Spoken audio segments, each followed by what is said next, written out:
Here on Earth Unplugged, we've filmed some incredible flying animals, from giant golden eagles right down to tiny hummingbirds. And one of the most difficult shoots we've had to do is filming dragonflies in the wild. But when we heard that some robotic engineers in Stuttgart had produced flying robots of these creatures, we had to take a look.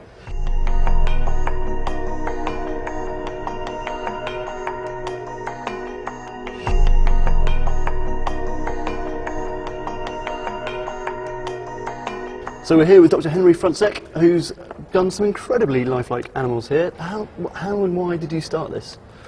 So we started this years ago because we thought, as an engineers in the automation business, it makes sense to look into nature for inspirations.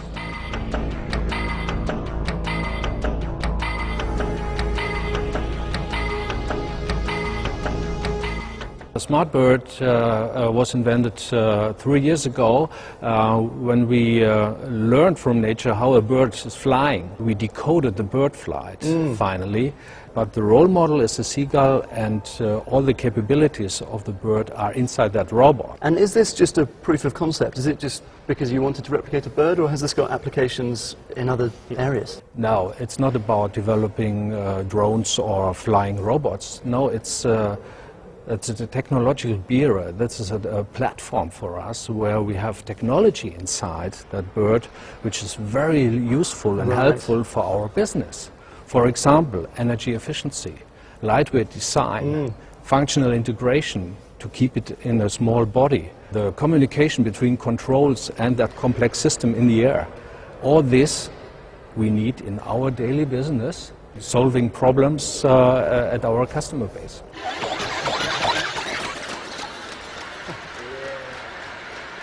Wow. It's having a good time.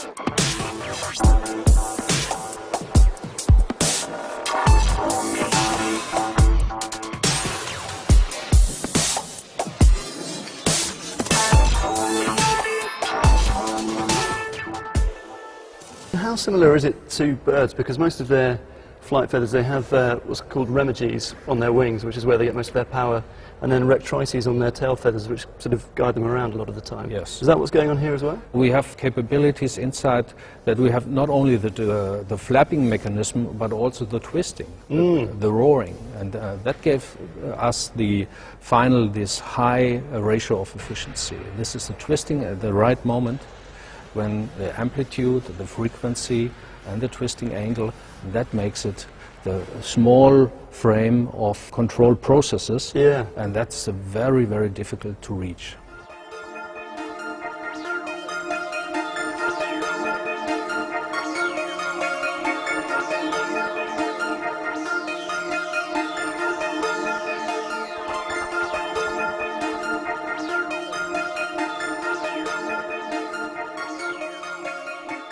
Not only have you got this amazing smart bird, but you've also got these incredible dragonflies here. Yes.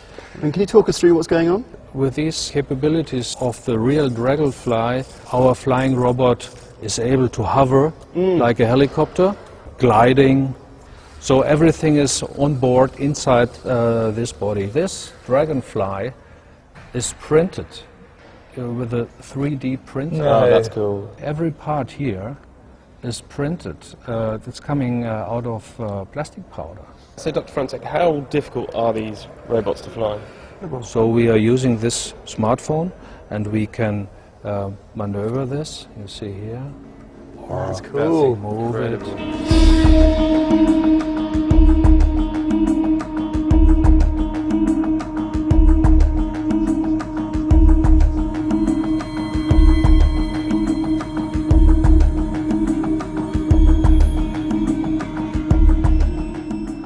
Dragonflies often have what's called a pterostigma, which is a little sort of slightly heavier part of the wing just at the end, which just sort of slightly solidifies it and stops it resonating in high winds. But I imagine for you that might be a complexity you don't necessarily need when you've got nice metal rods going through or things like that. We don't want to copy nature. The dragonfly should not be copied.